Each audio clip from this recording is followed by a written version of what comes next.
নমস্কার সকলকে বন্ধুরা। মেয়েদের বিগ ব্যাশ লিগ একদমই শেষের পথে। শুধুমাত্র ফাইনাল ম্যাচ বাকি আছে এবং এই বছরের মেয়েদের বিগ ব্যাশ লিগের ফাইনালে কোয়ালিফাই করেছে মেলবোর্ন রেনেগেটস এবং ব্রিসবেন হিট, এই দুটি টিম। এবং আজকের এই ভিডিওতে এই ম্যাচটি টস প্রেডিকশন, ম্যাচ প্রেডিকশন আমি তোমাদের সকলের সাথে শেয়ার করার চেষ্টা করব। আমি তোমাদেরকে জানানোর চেষ্টা করব এই বছরের মেয়েদের বিগ ব্যাশ লিগে কোন টিম চ্যাম্পিয়ন হতে পারে।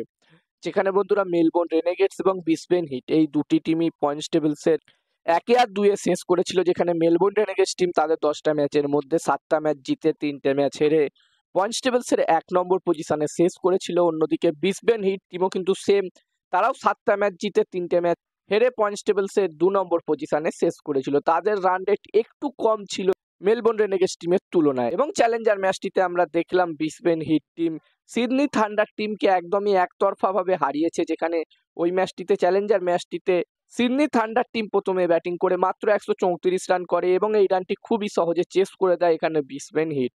তারা 16 ওভারের মধ্যেই এই রানটি চেস করে দেয় এবং তাদের মাত্র একটা উইকেট হারায় এবং 9 উইকেটে তারা এই ম্যাচটি জিতে এখানে ফাইনালে কোয়ালিফাই করেছে।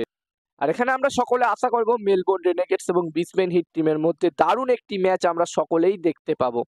আর বন্ধুরা, যেখানে এই দুটি টিমের মধ্যে গ্রুপ স্টেজের যেই ম্যাচটি হয়েছিল সেই ম্যাচটিতে ব্রিসবেন হিট টিম জয়লাভ করেছিল, যেখানে ওই ম্যাচটিতে ব্রিসবেন হিট টিম প্রথমে ব্যাটিং করে 169 রান করে এবং এই রানটি যখন মেলবোর্ন রেনেগেটস টিম চেস করতে নামে তারা 141 রানই করতে পারে এবং ম্যাচটি ব্রিসবেন হিট টিম 28 রানের ব্যবধানে জিতেছিল। তো এখানে ব্রিসবেন হিট টিম কিন্তু অবশ্যই চাইবে এই ফাইনাল ম্যাচটি তো এখানে মেলবোর্ন রেনেগেটস টিমকে হারিয়ে এবারে মেয়েদের বিগ ব্যাশ লিগ চ্যাম্পিয়ন হতে। অন্যদিকে মেলবোর্ন রেনেগেটস টিম কিন্তু চাইবে এই ফাইনাল ম্যাচটিতে ব্রিসবেন হিট টিমকে হারিয়ে চ্যাম্পিয়ন হতে এবং তাদের আগের ম্যাচের হারের বদলাও নিতে।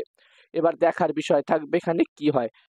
আর এই ফাইনাল ম্যাচটির জন্য এই দুটি টিমের মধ্যে প্রথম ইনিংস একটি ভালো টোটালের কথা বললে এখানে 160 থেকে 180-র মধ্যে যদি টোটাল হয়, প্রথম ইনিংসে একটি খুবই ভালো টোটাল হবে আমার যতদূর মনে হচ্ছে। আর বন্ধুরা, এই ম্যাচটিতে আমি যদি আমার প্রেডিকশন তোমাদের সকলের সাথে শেয়ার করি, তো এখানে আমার মনে হচ্ছে এই ফাইনাল ম্যাচটিতে বন্ধুরা এই মুহূর্তে আবুধাবি টি10 লিগ চলছে এবং আবুধাবি টি10 লিগের প্রতিটা ম্যাচের টস প্রেডিকশন, ম্যাচ প্রেডিকশন আমি তোমাদের সাথে শেয়ার করছি আমার টেলিগ্রাম চ্যানেলে একদমই ফ্রিতে, একদমই বিনামূল্যে। যারা যারা এখনো পর্যন্ত আমার টেলিগ্রাম চ্যানেলে জয়েন হওনি অবশ্যই জয়েন হয়ে যাও, ডেসক্রিপশনে আমি লিঙ্ক দিয়ে দিয়েছি। আর আমার যতদূর মনে হচ্ছে এই ম্যাচটিতে টস জিততে পারে এখানে মেলবোর্ন রেনেগেটস, ম্যাচটিও জিততে পারে মেলবোর্ন রেনেগেটস। আমার প্রেডিকশন রইল এই ম্যাচটিতে টসও জিতবে মেলবোর্ন রেনেগেটস, ম্যাচটিও জিতবে মেলবোর্ন রেনেগেটস। এবার দেখার বিষয় থাকবে কি হয়।